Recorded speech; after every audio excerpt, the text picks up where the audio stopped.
Si aquella noche hubieras conducido por la carretera de Fago, habrías visto un coche detenido, unas piedras en el camino y una escena que a simple vista no parecería un asesinato. El 12 de enero de 2007, unos pastores encuentran sobre las 21:30 horas de la noche un cadáver en el fondo de un barranco, muy próximo a un pueblo, Fago. La autopsia ofrece las primeras respuestas. La víctima murió de consecuencia inmediata por un disparo a bocajarro en el pecho que le rompió el corazón. El cuerpo también presentaba lesiones en pulmones, hígado, bazo y estómago. Los investigadores tenían la certeza de que el autor empujó el cuerpo por la ladera con la intención de que éste arrastrara para abajo y se perdiera entre la maleza.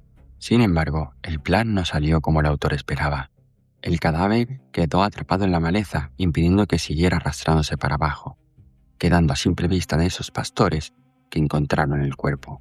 La escena del crimen ya estaba documentada, pero una investigación nunca empieza por cómo murió esa persona, sino por quién era esa persona. La víctima era Miguel Grima, un hombre de 45 años y alcalde del pueblo de Fago, un pequeño pueblo ostense de apenas 30 habitantes. Había un detalle que los investigadores de la UCO no tardaron en descubrir. Meses antes de que acabaran con su vida, Miguel Grima había comunicado al subdelegado de gobierno en Huesca que se sentía amenazado. El día de su muerte, el 12 de enero de 2007, Miguel Grima pasó toda la tarde en Huesca, asistiendo a una reunión del Consejo Comarcal y situada esa reunión a 40 kilómetros de Fago. Sabemos que la reunión acabó y que Miguel Grima puso dirección a su casa entre las 20:30 y las 21 horas, ya que fue visto en una panadería próxima al pueblo de Fago. A la mañana siguiente, su mujer acude directamente a la Guardia Civil para denunciar su desaparición. En un primer momento, debido al temporal que hacía de nieve, pensó que habría decidido pasar la noche en algún hostal para evitar conducir, pero al despertarse y comprobar que Miguel seguía sin aparecer, decidió acudir a la Guardia Civil. Y horas después de la denuncia, se confirmaron sus peores sospechas. La víctima ya tenía un nombre, pero hay una cuestión que me ronda la cabeza. ¿Por qué un alcalde de un pueblo de tan solo 30 habitantes decía sentirse tan amenazado? Y para eso debemos de desplazarnos al pueblo. Y es aquí donde los agentes de la UCO se desplazan para comenzar su investigación. Fago no era un pueblo cualquiera, era un pueblo dividido. Un pueblo marcado por tensiones, enfrentamientos y conflictos entre todos sus habitantes, llegando a formar dos grupos. Por un lado estaban quienes apoyaban al alcalde, a Miguel Grima, que lo consideraban una persona ejemplar y que hacía todo lo posible porque Fago tuviera un nombre en el mapa. Por otro lado, estaban quienes pensaban todo lo contrario. Para ellos, Grima era una persona de carácter fuerte y autoritaria, alguien que imponía su criterio y favorecía más a la gente de fuera que a sus propios habitantes. Las discrepancias llegaron hasta a los juzgados, ya que este grupo llegó a interponer más de 23 denuncias contra su alcalde. Pero el alcalde no se quedó callado e imponía sanciones que iban desde pastoreo indebido, pasando por vertidos de estiércol en el canal del pueblo, hasta una multa al único bar del pueblo por poner una terraza en él, a lo que el propietario del bar respondió con un cartel en señal de protesta: Fago no es New York. Pero las denuncias no eran su único problema. Miguel Grima también había recibido amenazas de muerte del tipo: vamos a pegarte 3 tiros y posteriormente te tiraremos por el barranco. Los investigadores de la UCO averiguan que este grupo tenía a una persona como referencia, un guarda forestal al que consideraban su defensor, alguien que años atrás había sido amigo íntimo de Miguel Grima y ahora mismo se había convertido en su peor enemigo. Los agentes ya tenían un nombre sobre la mesa: Santiago Maynar. Santiago Maynar, de 47 años, era ganadero y guarda forestal. Vivía en una casa rural de Fago, donde además tenía un rebaño de cabras. En un primer momento, Santiago y Miguel tenían una muy buena relación, pero todo cambió en 2003. Miguel Grima se presentó a las elecciones municipales del pueblo por el Partido Popular, mientras que Santiago Maynar lo hizo por el Partido Socialista. Grima ganó por mayoría absoluta y desde entonces aquella amistad pasó a convertirse en su peor pesadilla. Maynard nunca ocultó esa mala relación con el alcalde. Este le había hecho la vida imposible. Reconoció que la explotación ganadera que abrió como su casa rural eran simplemente por tocarle las pelotas al alcalde. Al consultar los antecedentes de Santiago Maynard, descubren que ya fue condenado en 2003 por amenazar y maltratar a 2 vecinos del mismo pueblo de Fago. La investigación ya tenía un nombre sobre la mesa, pero una enemistad por sí sola no afirmaba un asesinato. Antes de señalar a nadie, los agentes necesitaban reconstruir lo que había ocurrido los primeros momentos del crimen. Y la primera respuesta llegó de quienes habían pasado por esa carretera esa misma noche. Y como punto de partida de la investigación, los agentes cuentan con la declaración de un testigo clave, un neurólogo vasco con casa en Fago. La noche del crimen, los 3 vieron el Mercedes de la víctima, detenido en la cuneta, en dirección contraria al pueblo, y con las luces largas encendidas. Decidieron detenerse para ayudar, pero un desconocido, con una voz ronca, aparentemente por un resfriado, les ordenó que continuaran porque aquí no había pasado nada. Mientras hablaban, llegó a deslumbrarlos con una linterna que tenía en la cabeza, impidiendo así que el neurólogo y su familia pudieran descubrirle el rostro. La complexión física de aquel misterioso hombre era muy compatible con la de Santiago Maynard, y no fueron los únicos testigos. Otros vecinos también aseguran haber visto aquella noche al coche del alcalde detenido en la carretera, con un cristal roto y, ojo, con 1 o 2 personas en su interior. Aquellas declaraciones permitían reconstruir los primeros minutos del crimen, pero ahora mismo la declaración necesitaba algo más que testimonios, necesitaba pruebas, y todas ellas apuntan a un mismo lugar, el Mercedes de Miguel Grima. 2 días después del asesinato, aparece el Mercedes de Miguel Grima, en un paraje a unos 12 kilómetros aproximadamente de donde se encontró el cuerpo. El vehículo se convierte directamente en la pieza clave de la investigación. Presentaba varios golpes en la parte delantera. Esto refuerza la hipótesis de los agentes de que Miguel Grima aquella noche tuvo que bajarse del vehículo para apartar unas piedras u obstáculos que impedían continuar su trayecto por la carretera, momento en el cual su asesino aprovechó para dispararle.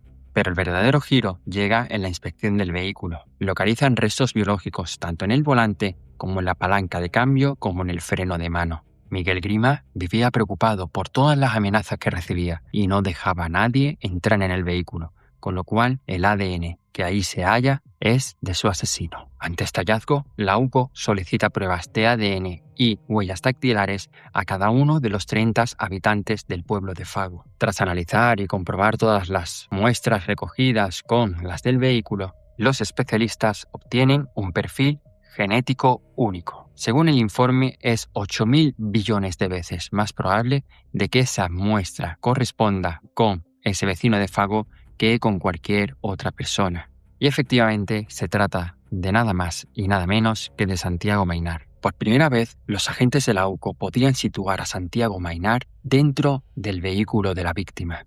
Pero una prueba por sí sola no resuelve todo un asesinato. Todavía faltaba por encontrar la pieza más importante de todas, el arma con el que se había cometido el crimen. Los informes del Instituto de Ciencias Forenses de Madrid permitieron reconstruir cómo se realizó el disparo.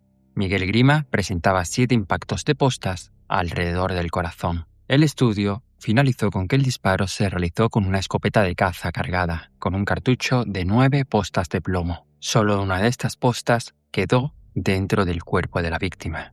La Guardia Civil obligó a todos los cazadores de la zona a entregar sus escopetas de caza. Sin embargo, el arma homicida nunca apareció.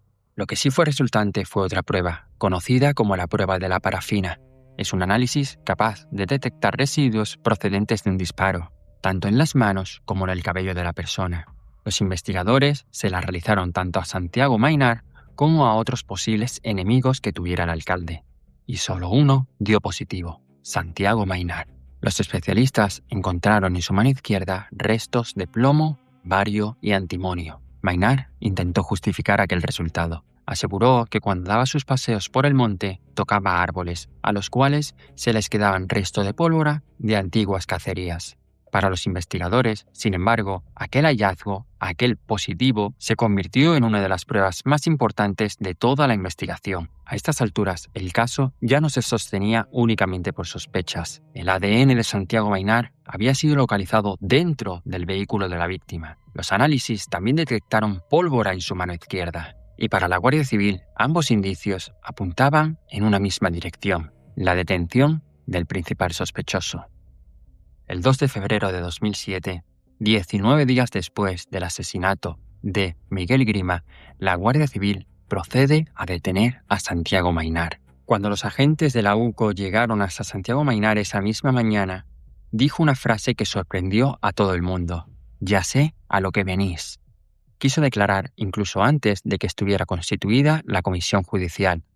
En su declaración a la Guardia Civil, Santiago Maynard relató paso a paso cómo había acabado con la vida del alcalde. Según su versión, el mismo 12 de enero escuchó que Miguel Grima tenía una reunión fuera, en Huesca, y casualmente recordó un conflicto que llevaba mucho tiempo comiéndole la cabeza y haciendo que odiara cada día que pasara más al alcalde: el estado del Camino de San Juan, que daba acceso a su explotación ganadera. Afirmó que eso fue la gota que colmó el vaso. Entonces recordó que tenía una escopeta escondida en el monte. Les comentó a los agentes haber sentido un impulso raro. Fue al monte a recoger la escopeta y salió caminando hacia Majones, con un cartucho en los bolsillos. Durante el trayecto le comentó a los agentes que tenía muy claro dónde ir, un lugar que él conocía muy bien, un punto desde el que se dominaba todo el valle, y donde, según explicó, era muy habitual que cayeran piedras sobre la carretera. Al llegar al punto, colocó varias piedras adicionales en la vía. Sabía que cualquier conductor que pasara por la carretera se tendría que parar para retirarlas. Mientras esperaba a un primer vehículo, llegó al lugar. Su conductor se bajó del vehículo, apartó las piedras y continuó su viaje. Santiago les comenta a los agentes que esperó en la oscuridad hasta que el vehículo desapareció, prosiguiendo a volver a colocar las piedras en la carretera y esperar, ahora sí, a Miguel Grima. Según su confesión, el alcalde detuvo su Mercedes bajándose del vehículo para proceder a retirar las piedras. Es en ese momento cuando se acerca a él por la espalda y decide pegarle un tiro con su escopeta. Una de las postas pega en el vehículo del Mercedes, rompiendo la ventanilla del conductor. Después comenta que arrastró el cuerpo por la muñeca y lo tiró en una cuneta. Durante la confesión con los agentes, Maynard también confiesa haber sido él el que habló con el neurólogo vasco. Recordemos aquella persona que se paró aquella noche a intentar ayudar. Aseguró que había forzado la voz para que no le reconociera. Pero había algo todavía mucho más importante. Durante los registros que se realizaron en la vivienda de Maynard, se localizaron restos compatibles con una linterna frontal, similar a la que deslumbró al neurólogo vasco aquella noche. Un indicio más que se incorporó a la investigación. Según los investigadores presentes, la confesión supuso un alivio para Santiago Maynard. Él se creía el liberador de Fago. Durante su declaración, llegó a justificar sus actos, llegándose a calificar como aquella persona que liberó a su pueblo de un alcalde tirano. Incluso en el interrogatorio había repetido una frase varias veces. En otros tiempos, quien derrocaba al monarca era convertido en el nuevo rey. Pero aquella confesión duró muy poco. Tras entrevistarse en privado con su abogado, Santiago Maynard compareció ante la jueza y esta vez se declaró inocente. Aseguró haber declarado con el único propósito de que se quitara la presión al pueblo de Fago. Incluso mientras era llevado por los agentes de la Guardia Civil al furgón policial, gritaba que era inocente. Pero para ese momento la investigación dejó de depender de su confesión. Ahora serían las distintas pruebas que lo señalaban las que deberían de ser valoradas ante un tribunal. El 25 de marzo de 2007, Santiago Maynard es procesado e ingresa en prisión provisional sin fianza, donde permanece cerca de 2 años hasta que se realiza el juicio. Durante ese tiempo también es sometido a varias evaluaciones psicológicas e ingresa en el protocolo de prevención antidesvivimiento. El 25 de noviembre de 2009, la Audiencia Provincial de Huesca considera a Santiago Maynard como el autor material del homicidio de Miguel Grima. Es condenado a 20 años de prisión, entre otras cosas por asesinato y por tenencia ilícita de armas, además de una indemnización a la familia de 105.000 euros y la prohibición de por vida de volver a Fago. La sentencia Considera aprobadas todas las pruebas recogidas por la UCO. Rechaza el trastorno paranoide y narcisista que alegó su defensa para evitar su responsabilidad penal. Si te ha gustado esta investigación, suscríbete a Archivo 11. El crimen de Fago quedó resuelto, pero durante meses, un pueblo dividido convirtió cada pista en una nueva duda. Y solo cuando todas las piezas ocuparon su lugar, la investigación pudo cerrarse. Dentro de 14 días abriremos un nuevo expediente. Nos vemos en Archivo 11.